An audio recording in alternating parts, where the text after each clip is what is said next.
Në nënshkrimi i aktit të mbrojtjes nga presidenti i Shteteve të Bashkuara Donald Trump ka rikthyer Kosovën në fokusin e debatit politik në Washington. Përfshirja e Kosovës në këtë dokument, si dhe riafirmimi i njohjes reciproke si bazë për marrëveshjen përfundimtare me Serbinë e kundërshtimi i ndarjeve territoriale mbi baza etnike, u interpretuan si një sinjal pozitiv për vijimsinë e mbështetjes amerikane. Megjithatë, sipas ekspertit amerikan për Ballkanin Daniel Server, kjo gjuhë duhet lexuar me shumë kujdes. Sipas Serverit, përfshirja e këtyre formulimeve nuk është domosdoshmërisht shprehje e një konsensusi të fortë politik në SBA, por më tepër një reagim ndaj përpjekjeve intensive të lobistëve që synojnë ndryshimin e politikës tradicionale amerikane ndaj Kosovës.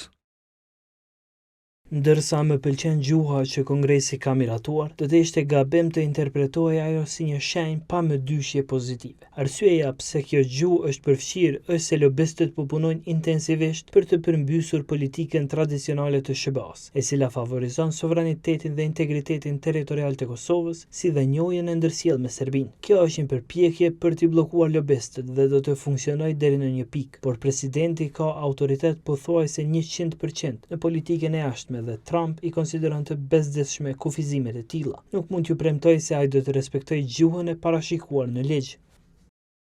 Sa i përket dialogut Kosovë-Serbi, Server vlerëson se Kosova duhet të vazhdojë ta ketë si objektiv kryesor njohjen reciproke, por ai shpreh skepticizëm se ky ligj e bën këtë qëllim më të arritshëm se sa më parë. Edhe në lidhje me perspektivën euroatlantike, Server shprehet i rezervuar.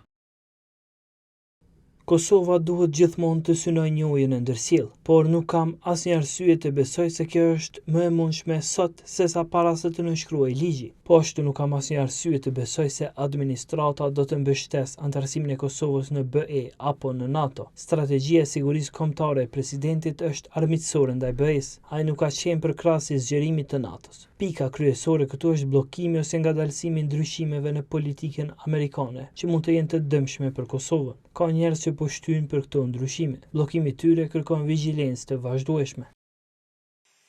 Presidenti amerikan Donald Trump ka nënshkruar të enjte në shkuar ligjin për politikën e mbrojtjes prej gati $1 trilion, në të cilin përfshihet edhe Kosova.